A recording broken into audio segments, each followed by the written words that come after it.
반갑습니다. 대기업 시청자 여러분들, 그리고 포스뱅크 주주님들. 이 포스뱅크는 국내 점유율 1위인 이 키오스크 기업이며, 심지어 해외 매출 비중이 75%나 달하는데, 국내 점유율 1위까지 달하는 기업에 우리가 굉장히 좀 많이 기대가 되지 않을까라고 우리가 볼 수 있겠죠.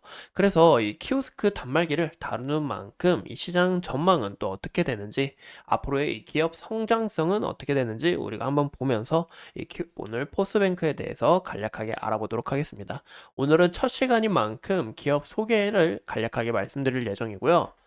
보시는 것처럼 이 포스뱅크는 2003년에 출범한 이 키오스크 전문 기업으로서 설립 1년 후에 2004년 이 KT와 포스 시스템 사업 협약을 맺었습니다.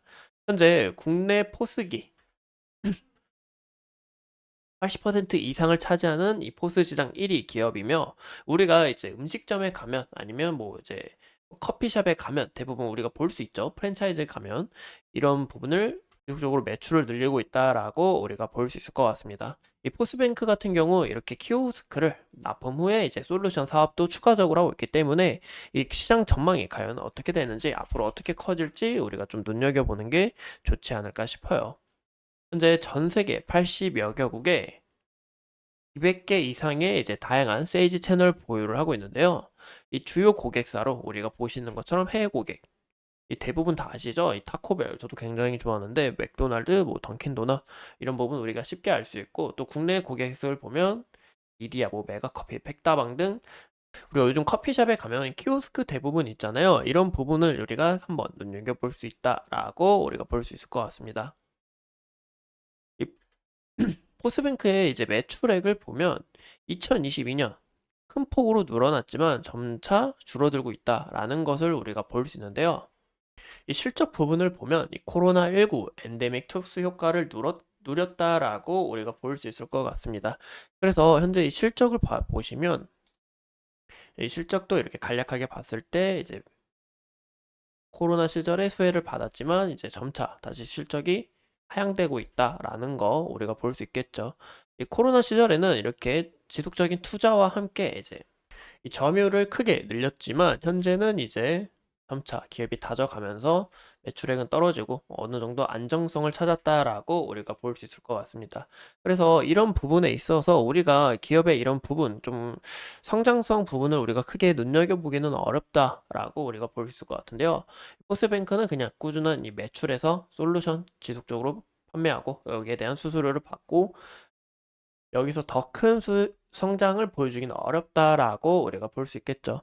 하지만 이 포스 단말기, 현재 포스뱅크가 해외 매출 비중이 75%나 되는 만큼, 글로벌 시장에서도 우리가 좀 크게 눈여겨보면 좋지 않을까요? 라고 볼 수가 있는데, 또 해외 매출 의존도가 높은 만큼 기대를 할 수 있음에도, 이제 해외 시장도 갈수록 이 경쟁이 굉장히 치열해지면서, 또 이 전 세계 포스뱅크 이제 키오스크 시장은 이제 중저가 시장에 속하다 보니까 이런 부분에서 큰 수익을 얻기는 어렵다라고 우리가 볼 수 있겠죠.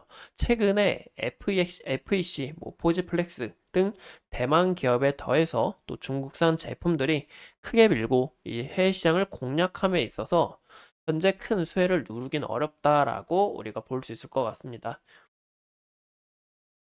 그럼에도 이 글로벌 이 포스 단말기 출하량을 우리가 봤을 때 이제 2022년 이후로 점차 큰 폭으로 성장하고 있다라는 거 우리가 볼 수 있는데요. 아무래도 이 코로나19 시절에는 이제 우리가 바이러스 이런 부분 굉장히 민감했잖아요. 다른 사람이 터치한 거, 내 손으로 저런 걸 만져도 되나?